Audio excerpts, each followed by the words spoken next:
que dans Rurs, on est sur un roman. Du coup, d'écrire en prose. Ouais. Et dans Entre les lignes, Ouais. enfin, quelque part dans l'utérus, parce que donc, entre les lignes, c'est plus de la prose, du coup, que c'est épistolaire. Oui.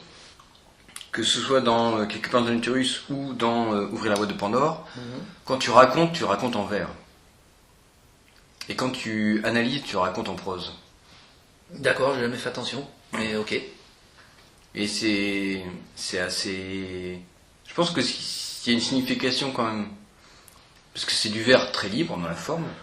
Ouais. Et en fait, c'est de la poésie. C'est de la poésie en termes de forme. Ouais, enfin j'espère. En tout cas, ouais, enfin j'espère. Ah bah, si, bon, bien ça, sûr. mais en tout cas, Non, mais il y a si, quelque chose de l'ordre du beau. Enfin, Bah, c'est fait pour après. Et c'est... Comment ?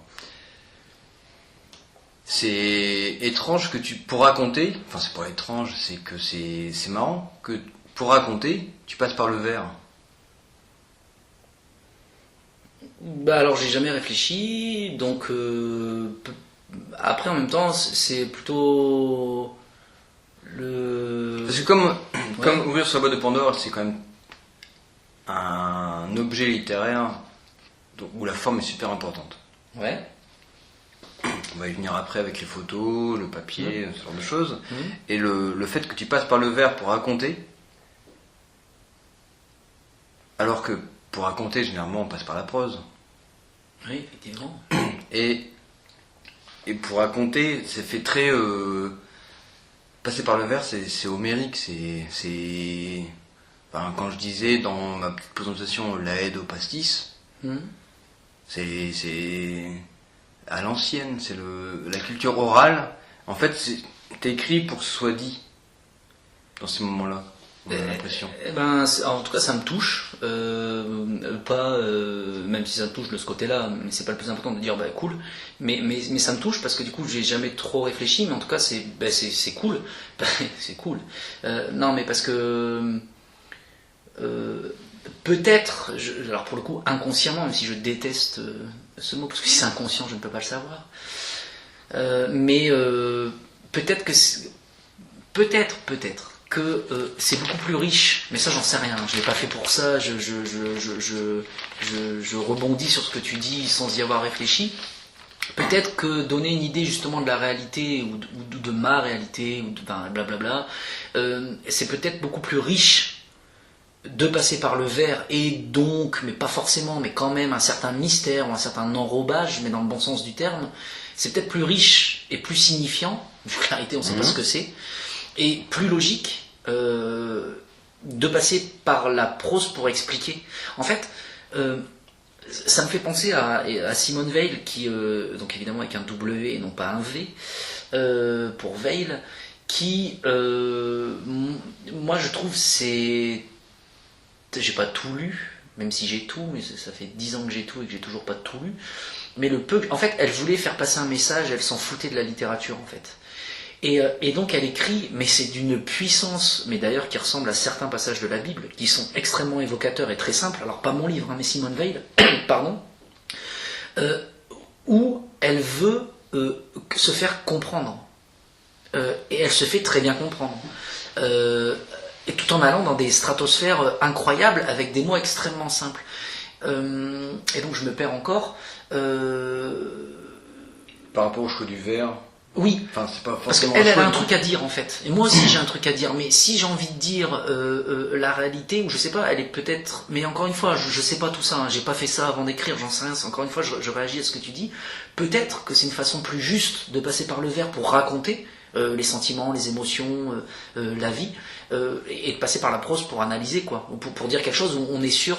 Enfin, on peut se faire comprendre par le vers, donc tout ça c'est très compliqué, mais le texte sur la sexualité, je veux, pour le coup, là c'était réfléchi, j'allais pas le faire en vers parce que je voulais dire quelque chose de très précis, c'est-à-dire parler de la sexualité heureuse en ayant totalement conscience de la sexualité dégueulasse, de tous ces rapports, je vais pas faire mon texte, mais justement, ras le cul de et ça c'est très intime à ce que je suis et à mon histoire et à ma famille, bref, ça s'est réglé en famille et il n'y a pas à le régler dans un livre, ça c'est aussi ce que j'ai découvert. donc restons mystérieux. Mais donc j'avais envie d'être clair. Et c'est pas que je suis confus en même temps en faisant de la poésie, mais on est dans... Bon, je sais pas, mais en tout cas le texte sur la sexualité c'est de la prose et c'était très clair et pas de jeu, enfin si des jeux de mots sûrement, mais des jeux de mots pas drôles, hein, des jeux de mots qui font sens. Voilà, j'avais un truc à dire. J'avais un truc à dire et je sais vers où je voulais aller et un truc à faire comprendre. Peut-être que ça m'embête moins de pas me faire comprendre sur des choses et peut-être que les vers c'est voilà, plus du ressenti. Et si le lecteur a des évocations en lui, ben ce sera bien, il n'y a pas besoin de trancher. Le texte sur la sexualité, je voulais pas laisser d'ambiguïté. Ouais. C'est peut-être ça, mais j'en sais rien. Parce que quand on était plus jeune, parce qu'on a été quand même, t'aimais pas trop les vers, les VRS hein, évidemment, et tu considérais pas le jeu de mots de façon très positive. C'est possible, mon peu. Mais oui.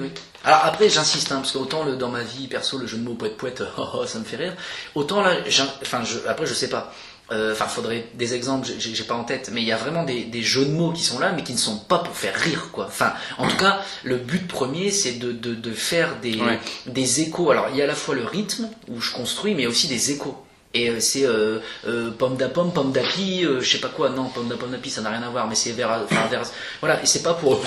Tes textes en vers sont très musicaux. Ouais.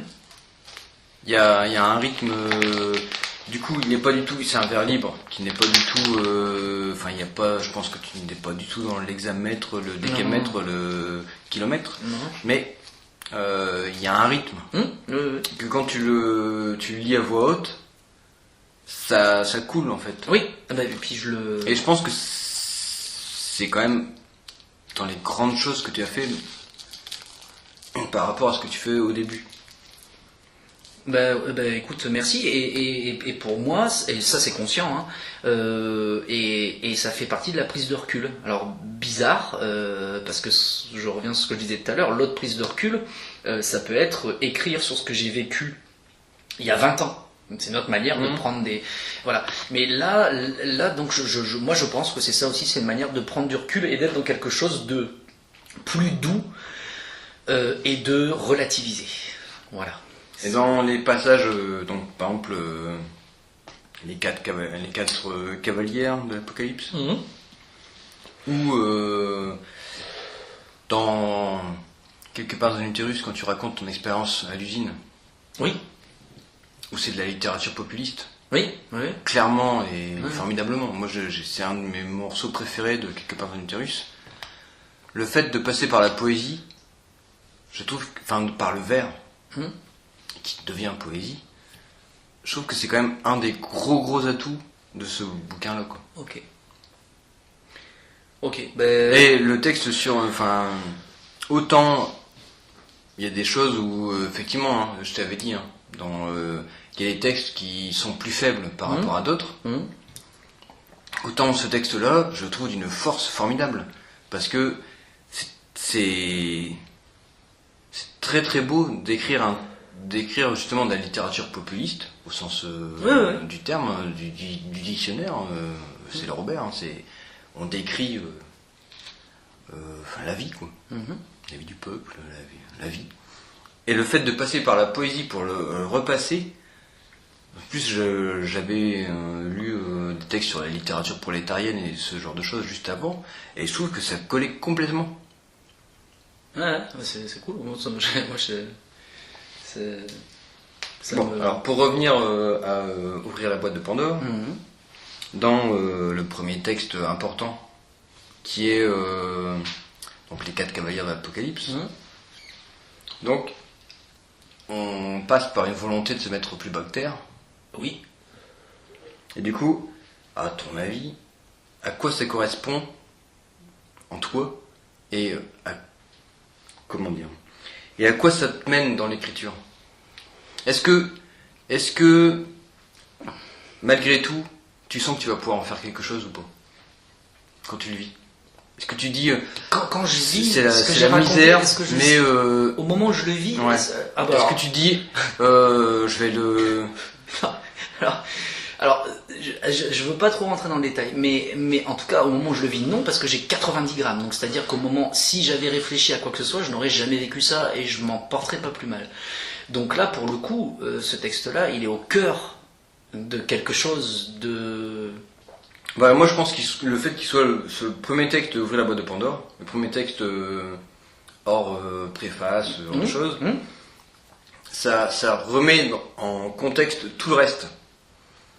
Ouais, c'est moi. Ouais. T'as une lumière sur la façon dont tu vas vivre ce que t'écris. Et écrire ce que tu vis.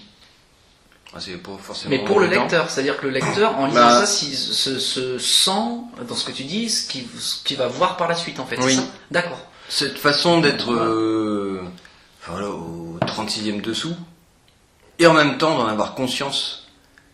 Ouais, ben alors. C'est pas. Mais là, c'est au cœur de quelque chose. Donc, du coup, soit c'est très long, soit c'est. Je sais pas trop comment. En tout cas, ça, cette expérience-là, retranscrite d'une manière un peu mystérieuse, avec des moments un peu clairs, mais encore une fois, comme je disais tout à l'heure, je pense pas qu'on puisse, si on connaît pas l'expérience, retirer tous les fils de tout ça. Et ça a été fait volontairement comme ça, et pas pour se cacher, mais parce qu'il n'y avait pas intérêt à. Alors moi, je le savais, mais du coup. Oui. Je pense que le lecteur, quand il découvre les quatre cavalières de l'Apocalypse, il y a quelque chose de tangible. C'est. Ah ben, alors. Je vais pas faire mon latin, mais c'est ton noli me tangere, quoi. C'est. Ah oui, ne me touche pas. Ah bah. Tu touches un truc justement sans toucher à rien, et où c'est quand même très très profond et c'est viscéral. C'est ce que t'as fait avant sur mettre ses tripes sur la table et puis c'est pas grave si ça pue et oui, et sans vouloir en puantir non plus, mais ce que tu dis c'est très fort parce que Noli me tangere, donc c'est ne me touche pas, donc c'est le mot de Jésus qui vient de ressusciter et Marie-Madeleine qui s'approche de lui et qui veut le toucher pour voir s'il est vraiment ressuscité, et c'est un homme, ce que je ne savais pas non plus, parce que j'ai lu la Bible quand j'étais au chômage, c'est un homme qui dit ne me touche pas une femme. Et moi, Noli me tangere ne me touche pas, enfin en tout cas, on va dire, allons-y, le rapport violent à la femme, et non pas moi en tant qu'homme, mais en tant que femme qui l'a vécu, ça me parle. Pas besoin d'aller plus loin. Dans cette interview et dans un livre. Mais ça me parle. Et c'est très lié à mon écriture au final. Mais là, on est dans les bas-fonds ou les profondeurs, je ne sais pas. Mais en tout cas, ce texte-là, enfin ce qui a lieu avec la souillure qu'on s'inflige par différents moyens ou par d'autres choses. Et donc c'est à la fois un texte qui pourrait faire refermer la boîte tout de suite. Alors est-ce que je l'ai fait pour ça? J'espère pas, parce que j'ai pas envie qu'on ferme la boîte tout de suite, si tant est que 4 personnes l'aient ouverte. Mais c'est au cœur de quelque chose de négatif. Au final, c'est ça. C'est au cœur de quelque chose de négatif qui est de l'ordre de la souillure qu'on s'inflige à soi-même, de la fausse culpabilité, du secret. Il y a un texte d'Anzieux, désolé, je sais plus s'il est avant ou après sur le secret. Je pense que c'est avant, mais je suis pas sûr. Moi, je pense qu'il est après. Bon, bah, en tout cas, il est mis au bon endroit. Je ne me souviens plus, mais je sais que je l'ai mis au bon endroit. Et donc tout ça, c'est évidemment par la bande, mais il y a effectivement là quelque chose de l'ordre de quelque chose que j'ai vécu, dont je suis pas fier, mais que je relate parce que c'est quelque chose que j'ai vécu et il faut relater aussi les choses. Alors, faut pas se rouler dedans, toujours la même question. Il faut montrer le beau, mais il faut montrer aussi le laid, sinon on n'est pas réel. Et là, c'est au cœur, ce texte, de quelque chose dont je veux me libérer. Donc je pourrais dire beaucoup plus long, mais au final, c'est un peu ce qui résume ça. Et c'est au début de la boîte, parce que l'Apocalypse, et puis parce que la boîte, donc tu ouvres la boîte de Pandore, il y a tous les mots qui se répandent, mais au fond reste l'espoir. L'Apocalypse, si je dis pas de bêtises, tu m'arrêtes si je dis des conneries, c'est aussi le mal, mais c'est aussi le renouveau. Donc les 4 cavalières, donc des femmes, la souillure, enfin... Voilà, donc il y a quelque chose, et toujours cette mort symbolique, et la mort symbolique de cet état que j'espère, et ça ne sera pas suffisant avec un livre, il faudra faire d'autres choses que je fais aussi, en tout cas j'espère, mais dont je pourrais me libérer. Et Et pour quelque chose que je n'ai pas vécu, ce qui complique tout, et ce qui rend la confusion sur plein de choses. Alors du coup, 2 remarques par rapport à ça. C'était, est-ce que tu te souviens d'un livre que tu m'avais prêté il y a très très longtemps? Je pense que c'est en terminale ou juste... c'était Nuit d'enfer. Ah bah oui, de Art Spiegelman. Ouais. Alors le contenu, Mais non. non. Parce que du coup, ça fait un peu penser à ton écriture. Bah faudrait que je le relise. Le livre était très beau, je me souviens que le livre était très beau en lui-même. Mais je suis pas sûr que ce soit Art Spiegelman. Je pense que c'était l'illustration. Mais t'as raison. Et je sais plus l'auteur. Mais t'as raison. J'ai noté, j'ai cherché, et puis j'ai pas retrouvé mon livre. Bah, il faut que je regarde, parce que moi j'ai souvenir, je crois d'ailleurs, alors après on verra, mais c'est très drôle parce que je crois que l'intérieur est en velours vert ou rouge. C'est très drôle d'ailleurs l'hésitation là. Mais le livre est très beau, et t'as raison, c'est sûr et certain, c'est illustration d'Art Spiegelman, et je l'avais acheté à cause des illustrations, pardon. Et je ne sais plus le nom de l'auteur. Moi non plus, j'ai pas retrouvé. Je note tout, mais je n'ai pas retrouvé. Mais je regarderai. Et c'était pour savoir, alors on va finir sur ça, les vers de cette histoire de guerre de l'Apocalypse, Cavalier, tu t'es réécrit, tu retravailles dessus, ou c'est ton premier jet? Ah non, là je fais plus de premier jet, enfin sauf si j'estime qu'il est bon, mais je fais plus, je fais plus d'écriture comme ça, non, Ouais. il a été réécrit. C'est... Je me souviens plus les 50 versions qu'il y a eu, mais j'ai fait super attention, et je te dis, alors il faudrait que parce que je te dis, j'ai un tas d'essais, des boîtes, j'en ai 6 avec des essais, des retouches, les textes ont changé. Parce que le fait que tu t'autorises à réécrire, c'est un énorme progrès par rapport au début. Ah oui, je m'autorisais pas au Et début. puis c'était dans l'idée du début, hein. C'était ta position à ce moment-là. Oui, c'est ça. Hein, que parfois je me suis permis de contester. Mais le fait que tu retravailles ce que tu écris, je pense que c'est un énorme progrès. Et que ça se ressent en termes de qualité, de spontanéité, justement, parce que du coup, ça semble beaucoup plus juste que ce que tu te permettais pas de le refaire, parce que tu disais, voilà, c'est ce que j'ai écrit, du coup, il faut que ce soit ça qui se paraisse, qui soit écrit, enfin voilà, au moment de la publication, forcément, c'est ce qui est figé. Oui. Mais le fait que tu te permettes de retravailler et de réécrire, je pense que tu as passé un stade super important qui te permettra de faire ce que tu as à faire en fait. Ben, en tout cas, c'est ce que écrire m'a appris. Parce qu'en fait, pour rejoindre le thème de la folie tout à l'heure, et pour le coup, là, peut-être pas une folie si douce ou si positive que ça, j'ai cru qu'il fallait être totalement transparent. Et ce qui est lié, donc je resterai aussi un peu mystérieux, encore une fois pas pour faire, mais qui est lié au secret, évidemment. C'est-à-dire qu'il faut tout dire, vu que j'ai pu vivre des choses qui n'ont pas été dites. Et que j'ai contribué à révéler. Je crois que j'ai cru, mais d'une manière... Mais l'enfer est pavé de bonnes intentions, un nouveau cliché totalement vrai. J'ai cru que la vie, je me suis pas posé cette question-là, en tout cas j'ai réfléchi à rien, mais que pour être authentique, il fallait tout dire. Mais tout, être transparent complètement. Et le fait d'écrire, ça peut paraître très débile de dire ça, mais je me suis découvert une intimité.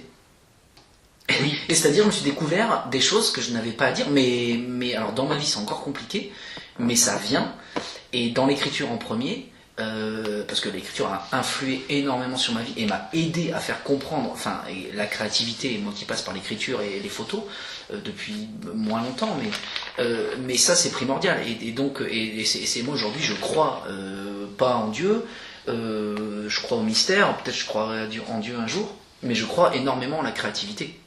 Et c'est pas forcément pour le coup un jeu de mots ou quoi que ce soit, et c'est ce que je dis à un moment dans le livre, c'est que je pense qu'il vaudrait mieux que je mette ma spiritualité, on va le dire comme ça, que je pense, alors c'est pas rien, je balance ça comme ça, mais que j'ai mis dans mes amours, Parce que c'est pareil, hein, l'amour, la religion, Dieu, moi c'est des questions qui m'intéressent énormément. Parce que je peux me poser la question de Dieu en vivant, et la sexualité, hein, qui va avec l'amour chez moi, hein, voilà, mais et qui n'est pas du tout baiser l'acte, non, et sans en faire un truc sacré non plus, tiens, c'est contradictoire avec ce que je viens de dire, du coup je suis dans le vrai, mais sans en faire un truc non plus intouchable, mais moi la question de Dieu j'ai pu me la poser vraiment, mais ne serait-ce que dans un baiser, hein, mais vraiment d'une manière, d'une puissance assez incroyable. Donc il y a toutes ces questions qui se mêlent, et c'est ce que je me disais, mais ce que je me dis, ça peut être constamment une illusion, c'est ce que je me suis rendu compte enfin avec ce bouquin. Bref, c'est que peut-être plutôt que